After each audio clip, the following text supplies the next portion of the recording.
आपण पाहतात RZ24 Marathi news. आपली माती आपली माणसे. मोदी सरकारच्या लोककल्याणकारी योजनांचा लाभ घ्या, कोट्यावधी नागरिकांना मिळाला थेट फायदा. ताहिर बेग मिर्झा यांचे आवाहन. निजामपूर प्रतिनिधी. केंद्रातील नरेंद्र मोदी यांच्या नेतृत्वाखाली 2014 पासून देशात विविध लोककल्याणकारी योजना राबवण्यात येत असून या योजनांचा थेट लाभ कोट्यावधी नागरिकांना मिळत आहे. गरीब, शेतकरी, महिला, कामगार व युवकांच्या जीवनात या योजनांमुळे मोठा सकारात्मक बदल घडून आला आहे. प्रमुख योजनांची नावे व आकडेवारी. प्रधानमंत्री जनधन योजना 50 कोटीहून अधिक बँक खाती उघडली. स्वच्छ भारत अभियान 11 कोटीहून अधिक शौचालये बांधली. डिजिटल इंडिया देशभरात कोट्यावधी नागरिक डिजिटल सेवांशी जोडले. प्रधानमंत्री मुद्रा योजना 40 कोटीहून अधिक कर्ज वितरण. अटल पेन्शन योजना 5 कोटीहून अधिक सदस्य नोंदणीकृत. प्रधानमंत्री सुरक्षा बीमा योजना 30 कोटीहून अधिक लोकांना संरक्षण. प्रधानमंत्री जीवन ज्योती बीमा योजना 15 कोटीहून अधिक नागरिक सहभागी. प्रधानमंत्री उज्ज्वला योजना 9 कोटीहून अधिक गॅस कनेक्शन वितरित. प्रधानमंत्री फसल बीमा योजना 36 कोटीहून अधिक शेतकरी नोंदणी. स्टार्टअप इंडिया 1 लाखाहून अधिक स्टार्टअप नोंदणीकृत.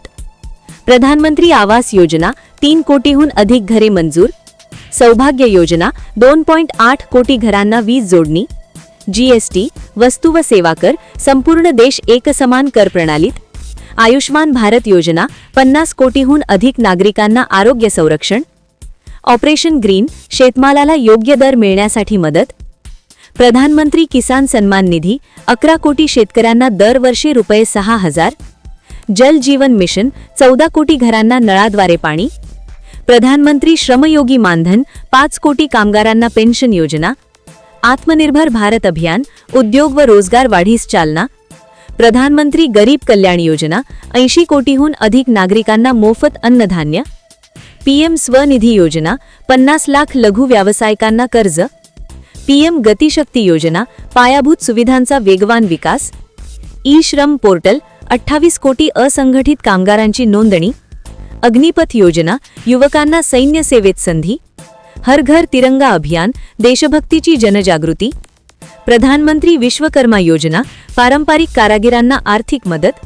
अमृत भारत स्टेशन योजना रेल्वे स्थानकांचे आधुनिकीकरण. योजनांचा परिणाम. या योजनांमुळे गरिबांना थेट आर्थिक मदत व अन्न सुरक्षा मिळाली. शेतकऱ्यांना आर्थिक आधार व विमा संरक्षण मिळाले. महिलांना गॅस, घर व आरोग्य सुविधा मिळाल्या. युवकांना रोजगार व उद्योगाच्या संधी मिळाल्या. डिजिटल सेवांमुळे पारदर्शकता व भ्रष्टाचारात घट झाली. ताहिर बेग मिर्झा यांचे आवाहन. निजामपूर ग्रामपालिकेचे प्रशासकीय सदस्य व सामाजिक कार्यकर्ते ताहिर बेग मिर्झा यांनी नागरिकांना आवाहन करताना सांगितले, सरकारच्या या सर्व योजना जनतेच्या हितासाठी आहेत. अनेकांना माहिती नसल्यामुळे ते लाभापासून वंचित राहतात. प्रत्येकाने पुढाकार घेऊन योजना समजून घ्याव्यात व इतरांपर्यंत पोहोचवाव्यात. त्यांनी पुढे सांगितले, सर्वांचा साथ, सर्वांचा विकास, सर्वांचा विश्वास या मंत्रावर देश पुढे जात आहे. आपल्या परिसरातील बातम्यांसाठी संपर्क करा. मुख्य संपादक वसीम शेख. मोबाईल 8149797961. बातम्या आवडल्यास लाईक करा, कॉमेंट करा आणि सबस्क्राईब करायला